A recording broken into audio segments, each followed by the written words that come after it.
Today, in this video I'm going to talk about Canada immigration new update. I'm going to give you a complete update about reopen US-Canada border, say travel, and government leaders. If you are interested in this topic, please watch till the end of this video for latest immigration updates and news. Please like this video, subscribe to the YouTube channel and don't forget to hit that notification bell icon. Let's get into the video. As destinations around the world have been safely reopening to fully vaccinated travelers and restarting their tourism industries, the lock between the US and Canada, two of the most interconnected countries at the human, economic and tourism level, has been a source of great aggravation. Open up the border. That was the gist of a renewed plea on Thursday from a joint US and Canada panel, this time featuring US congressional and Canadian parliamentary members, as well as travel industry leaders, moderated by US-Canada relations expert Hugh Williams and hosted by the Tourism Industry Association of Canada.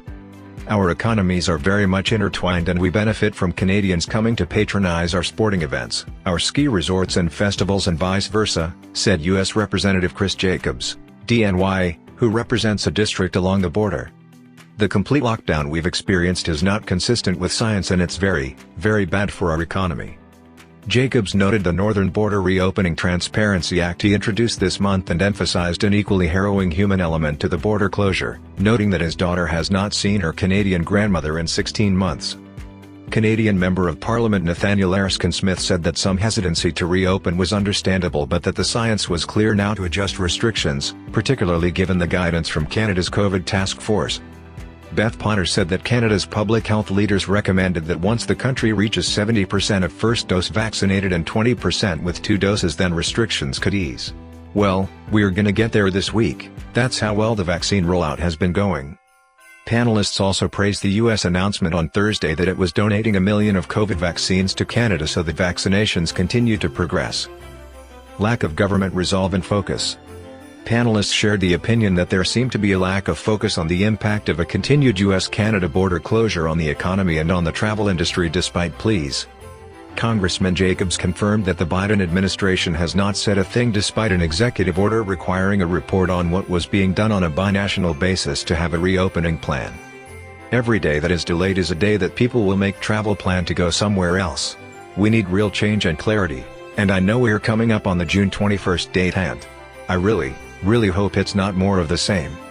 Susie Grinnell, President and CEO at Hotel Association of Canada, made a passionate case for the ongoing decimation of the Canadian hotel tourism sector, particularly local hotel owners, and the possibility of them losing yet another summer of tourism revenue. These hotel owners are at a breaking point.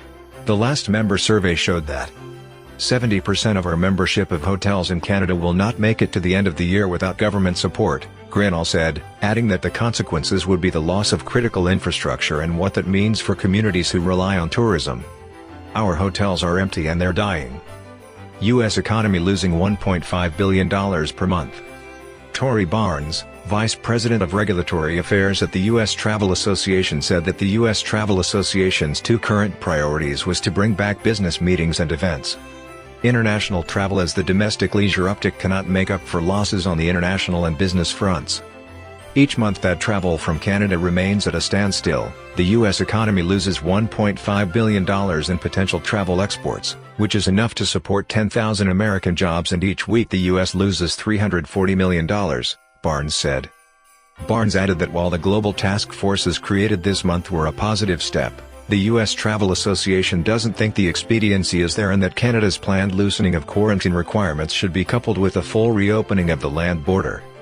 For Potter, the urgency lies in particular with respect to tourism jobs lost in small businesses.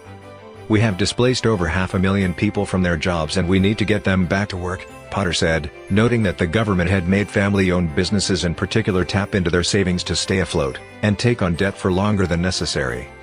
They're gonna be paying for this pandemic for a very long time, and every month that the border remains closed means we are adding costs directly into the pocketbooks of these businesses. Potential solution: unilateral reopening from U.S. Congressman Jacobs suggested there have been discussions on the U.S. side that if there's yet another extension of the June 21st border closure deadline, then a solution could be to advocate for at least a unilateral reopening of the land border from the U.S. to Canada, but that it would be up to Biden administration. Canada. Canadian Parliament member Erskine Smith stressed the unfairness of Canadians who could afford flying out to the US while land travel is treated differently and harms working Canadians with families on the border. Congressman Jacobs agreed, noting that there's no science to that at all and the fairness issue is profound and must be addressed. Barnes said that while the U.S. Travel Association would continue its multiple advocacy efforts, a broader industry needed to engage and be part of the effort to push for a reopening. Travel from the key European markets as well as Canada are still registering declines 98% below 2019 levels.